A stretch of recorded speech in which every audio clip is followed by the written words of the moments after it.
조갑제 TV 시청자 여러분, 5월 13일 일요일 저녁 6시를 넘었습니다. 6월 12일로 예정된 싱가포르에서 트럼프 김정은 회담에 대한 여러 가지 생각들을 제가 소개를 하고 있습니다. 저는 저의 판단보다는 객관적 정보를 전달하면서 저의 생각을 끼우는 방식으로 설명을 하고 있습니다. 왜냐하면 이 미래를 예측하는 것은 매우 어렵습니다. 과거를 진단하는 것은 쉽습니다. 그래서 트루먼 대통령이 과거를 진단하는 데는 모든 사람이 대학 교수다. 그러나 미래를 예측하는 데는 어린이 수준밖에 안 되는 게 인간이다. 이런 이야기를 했습니다. 미래를 예측하는 데는 사실은 겸허해야 합니다. 지금 이 트럼프 김정은 회담을 예측하는 사람들이 낙관론이 많습니다. 특히 한국에서 낙관론이 많은 것은 완전한 비핵화라는 그 말 때문입니다. 어느 사이 완전한 비핵화를 김정은이가 이번에는 틀림없이 할 것이다. 이렇게 믿는 이들이 많아졌습니다. 그러니까 이제는 김정은은 더 이상 경계 대상도 아니다. 또 심지어는 김정은이가 이제는 완전히 트럼프 앞에서 항복하고 나올 것이다. 이렇게까지 이야기를 하는데 이런 장밋빛 전망에는 그것을 뒷받침할 만한 증거가 없습니다. 증거가 있어야 되는 거 아닙니까? 환상에 근거해서 특히 문재인 정부가 설명하고 있는 대로 믿고 여기에 플러스 언론이 완전한 비핵화를 북한이 약속했다는 식으로 거짓말을 하는 바람에 이렇게 넘어가고 있습니다. 그러나 김정은이가 공식적으로 한 발언, 북한 노동당 정권이 발표한 그 어디에도 김정은이가 완전한 비핵화를 하겠다, 북한만의 완전한 비핵화를 하겠다는 약속이 없습니다. 완전한 한반도 비핵화를 하겠다고 했습니다. 완전한 한반도 비핵화는 그것은 주한미군 철수, 한미동맹 해체, 더 나가서 대한민국이 소멸을 하면은 그때 완전한 비핵화 하겠다는 게 그쪽의 이야기지. 북한이 먼저 완전한 비핵화 하겠다는 말을 한 적이 없습니다. 없습니다. 문재인, 김정은 판문점 선언에도 없습니다. 남과 북이 한반도의 완전한 비핵화를 목표로 해서 같이 노력한다라고만 되어 있습니다. 그게 어떻게 김정은이가 비핵화하겠다는 겁니까? 다만 김정은은 그런 환상을 심는 것이 회담에 유리하다고 생각하니까 핵실험장을 폭파시켜서 이제는 폐쇄하겠다 하는 것을 세계 기자들을 불러가지고 쇼로서 보여준다는 겁니다. 그것은 이미 설모가 없는 겁니다. 2008년입니까? 그때 영변 원자로 냉각탑 폭파시킨 거하고 똑같은 쇼입니다. 냉각탑 폭파시키고 북한이 핵실험 안 했습니까? 미사일 실험 안 했습니까? 냉각탑도 쓸모없으니까 폭파시킨 거고, 풍계리 실험장은 이미 너무 많이 폭발을 해가지고 그 내부 구조가 균열되고 해서 이젠 더 이상 사용할 수 없으니까 폭파하는 겁니다. 그 쇼. 그리고 불법 억류한 세 사람의 미국인을 보내준 그 인질파리 쇼. 거기에 트럼프 대통령까지 넘어간 모습을 보이니까 제가 비관론을 주로 이야기할 수밖에 없는 것입니다. 전쟁에서 이기지 못했는데 외교로서 이길 수 없습니다. 북한을 폭격해가지고 북한이 이제는 핵을 포기하겠다고 나서서 이루어지는 회담이 아닌 것입니다.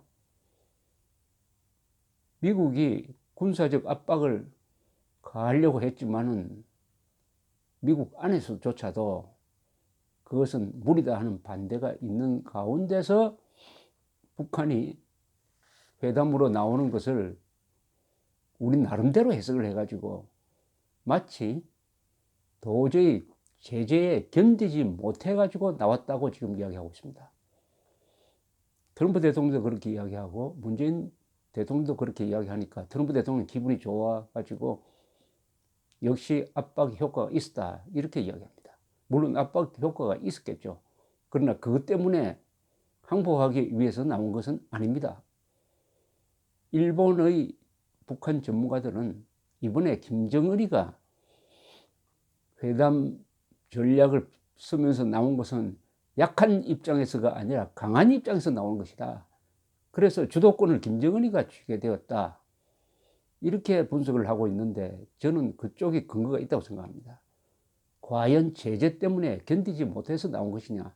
그게 아니고 이미 북한은 핵무력을 완성했고 더구나 대한민국의 문재인 정부라는 아주 만만한 그 안에 김일성주의자들도 있고 해서 만만한 정부가 나왔으니까 이제는 두 가지 무기를 갖게 되었다. 한 손에는 핵폭탄 갖게 되었고 한 손에는 대한민국의 우호적인 정권을 갖게 되었다. 그리고 그 우호적인 정권이 김정은이 싫어하는 두 대통령을 구속하고 또 전두환 전 대통령까지 기소해 놓은 상태에서 반공주의자들을 감옥에 보내고 공개적으로 문재인 대통령이 공산주의자 호지명을 존경한다. 김일성 숭배자 윤희상을 존경한다. 김일성주의자 신영복도 존경한다고 하는 걸 보고 이제는 됐다. 한국을 들러리로 삼든지 약한 고리로 해가지고 남북한이 협조해가지고 트럼프를 설득해가지고 한반도에서 새로운 질서를 만들 수 있겠구나. 즉 연방제 통일로 가는, 연방제 통일이라는 것은 적화 통일을 의미합니다. 가는 길을 열 수 있겠구나 하는 전략적 판단으로 이것이 기회다 해서 나온 것이라고 보는 게 맞지 않을까 생각하는 것은 저의 추측이 아니라 김정은이가 그렇게 이야기하고 있기 때문에 김정은의 공식적인 이야기, 북한 노동당의 공식적인 입장 표명을 기준으로 해서 설명하니까 그런 결론이다 이거죠.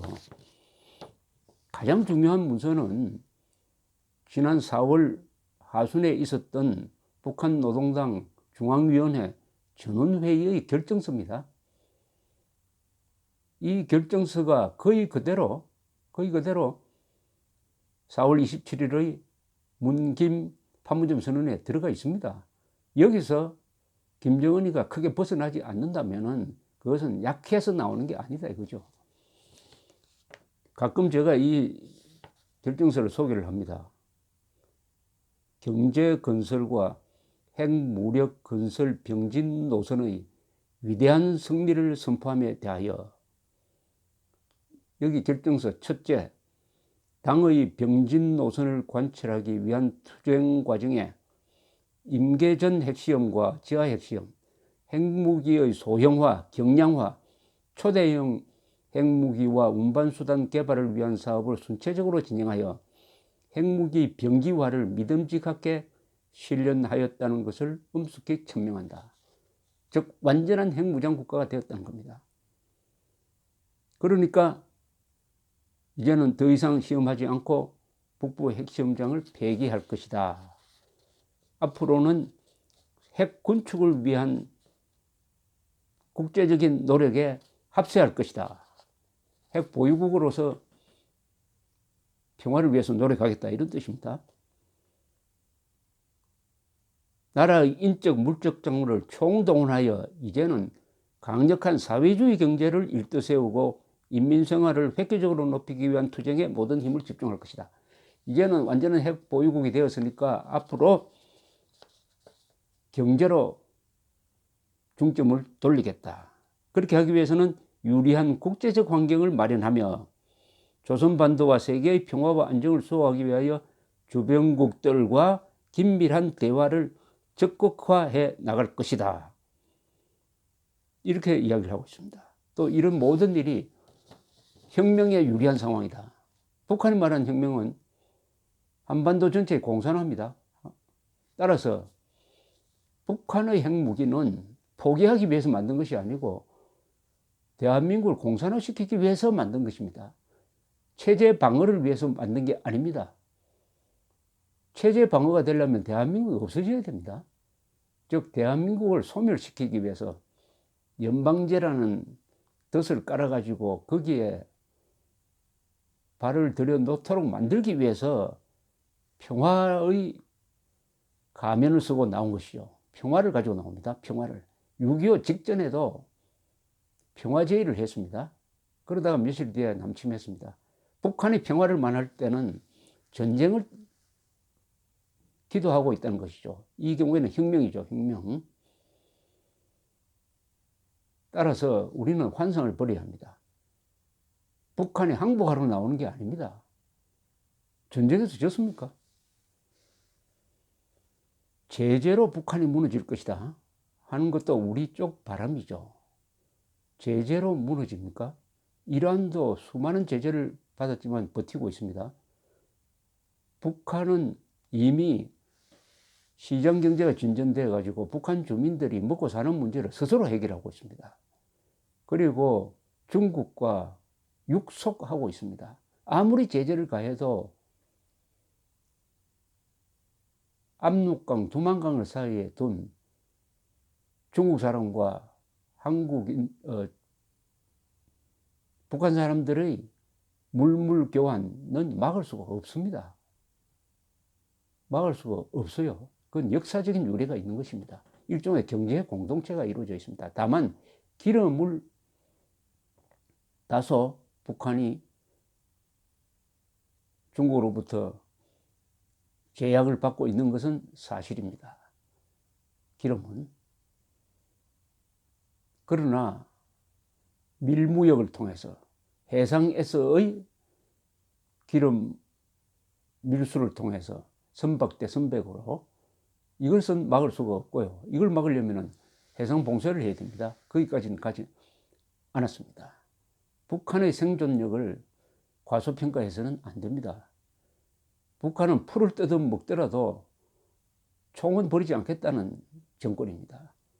경제 제재에 굴복했다면은 경제 제재에 굴복해가지고 안보를 포기했다면 북한은 벌써 전에 없어졌습니다. 북한은 그런 체제가 아니라는 것은 우리가 체험해서 잘 알고 있습니다. 북한은 정치를 앞세우고 군을 앞세웁니다. 경제를 앞세우는 체제가 아닙니다. 자, 그러면은 이번 회담에는 어떻게 되느냐? 김정은은 자신만만한 생각으로 나올 거라고 봐야 됩니다. 첫째, 완전한 핵무기를 갖고 있다. 남한에 우호적인 협조적인 정권이 있다. 그리고 다시 중국과 대화를 해가지고 중국이 북한 편을 들도록 만드는데 성공했다고 볼 겁니다. 성공했다. 그러면 트럼프 대통령과 약한 입장에서 쓸 필요가 없다. 그럼 어떤 합의가 나올 거냐? 트럼프 대통령은 일단 성공할 것이라고 미리 계속 이야기를 하고 있으니까 그것을 만족시키는 어떤 방안이 있을 것이다. 거기에서 꾀를 내겠죠. 트럼프 대통령이 그 꾀에 안 넘어간다는 보장이 없습니다. 근사한 문서는 만들어질 거예요. 그러나 집행 과정에서 문제가 생길 겁니다. 집행 과정에서.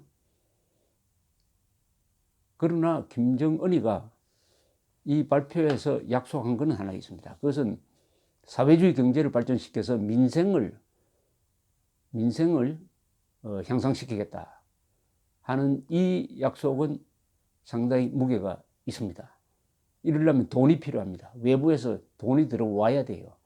들어올 곳은 첫째 한국입니다. 한국이 14선은 판문점선을 통해서 북한에 대규모 투자를 하겠다는 것을 이미 약속을 했습니다. 그러나 그런 조건이 성숙되어야 되는데 그런 조건은 평화협정, 종전선언 등등 이런 분위기로서 만들려고 하는 것이죠. 그러니까 북한이 완전한 핵 폐기라는 것은 북한은 불가능한데 거기 가기 전에 중간 단계에서 이런 분위기 속에서 한국이 북한에 투자하는 것은 이것은 예외적으로 인정을 해야 된다. 이것은 북한이 핵을 폐기하기 위해서 주어야 될 대가다. 미국도 양해를 받도록 하면서 그리고 일본과도 수교 회담을 하는 과정을 통해서 평화 분위기를 만들면은 미국이 북한에 대한 제재를 더 이상 강화시키지 못할 것이다. 설사 제재를 하더라도 개별 나라의 북한에 대한 지원은 막지 못하도록 하는 그런 분위기를 통해서 제재를 사실상 무력화시킬 수 있을 것이다. 이렇게 생각하는 겁니다. 그것이 과연 그렇게 될 거냐 안 될 거냐. 김정은의 이런 생각에 그대로 먹혀들면 큰일 나죠. 그대로 먹혀들면 대한민국은 사라집니다.